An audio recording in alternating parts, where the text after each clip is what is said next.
Kami wartakan peristiwa kecelakaan di mana warga Somba Opu Makassar tewas usai jatuh dari motornya.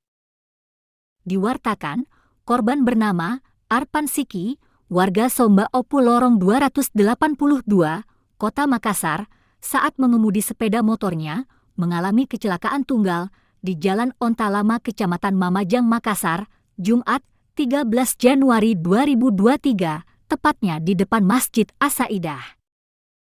Dikabarkan, peristiwa kecelakaan tunggal itu terjadi pada waktu jelang sholat Isya, di mana korban terjatuh dari motornya dalam posisi terlentang.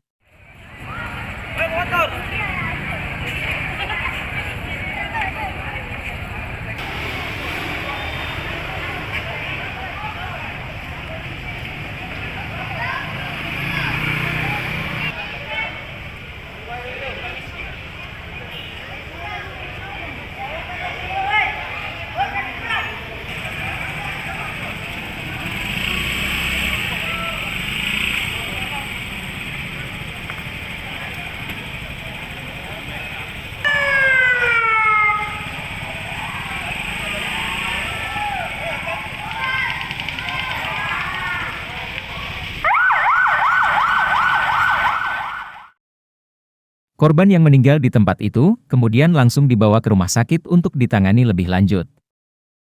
Demikian kami wartakan, dari Makassar, Rudi Gemulia melaporkan.